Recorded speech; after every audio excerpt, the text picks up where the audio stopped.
சிறகடிக்க இன்னைக்கு எபிசோடில் ரவி வந்து கிச்சனில் டீ போட்டுட்ருக்காரு. அப்போ பிரின்சைஸை பார்த்துட்டு விஜயா வந்து கத்துறாங்க, உள்ளே திருடி நுழைஞ்சிட்டா அப்படின்னு சொல்லிட்டு கிச்சனையும் லாக் பண்ணிடுறாங்க. உள்ளே ரவி மாட்டிக்கிறாரு. நைட்டி போட்டுட்ருக்கா திருடி அப்படின்னு சொல்லிட்டு எல்லாருமே கூப்பிடுறாங்க. அப்போ முத்து வந்து உள்ளே போய் பார்க்குறாங்க. பார்த்தா ரவி. வீட்டில் இருக்க எல்லாருமே சிரிக்கிறாங்க. ஆனால் அண்ணாமலைக்கும் விஜயாவுக்கும் மட்டும் கோவம் வருது. என்ன இப்படி லேடி கிட்ட போட்டிருக்க அப்படின்னு சொல்லி அடிக்கிறாங்க.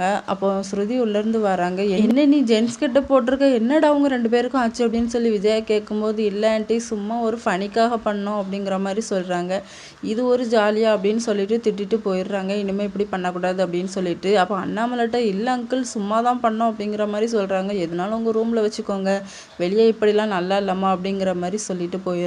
அப்போ முத்துவும் மனோஜும் ரவியை நடுசில் உட்கார வச்சுட்டு நிறைய ஃபோட்டோஸ்லாம் எடுக்கிறாங்க. அப்போ ரவி வந்து சும்மா இருங்கடா அப்படிங்கிற மாதிரி சொல்லிட்டு போயிடுறாங்க. மறுநாள் காலையில் எல்லாருமே டீ குடிச்சிட்டு இருக்காங்க.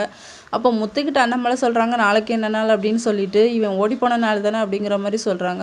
மற்றபடி எந்த நாளும் இல்லையே அப்படிங்கிற மாதிரி சொன்னதும் மீனா வந்து கோவத்தில் ரூமுக்கு போயிடுறாங்க. அப்போ கல்யாண நாள்டா அப்படின்னு சொல்லிட்டு அண்ணாமலை சொல்கிறாரு, போய் எவ்வளோ சமாதானப்படுத்து அப்படின்னு சொல்லிட்டு இவரும் ரூமுக்கு போகிறாரு. அப்போ நம்ம கல்யாண நாள் அப்படிங்கிற மாதிரி சொன்னதும், அது எனக்கு ஞாபகம் இல்லை, எனக்கு டக்குன்னு அவன் ஓடி போன நாள் தான் ஞாபகம் இருந்தது அப்படிங்கிற மாதிரி சொல்கிறாங்க. இதோட இன்னைக்கான எபிசோடு முடியுது.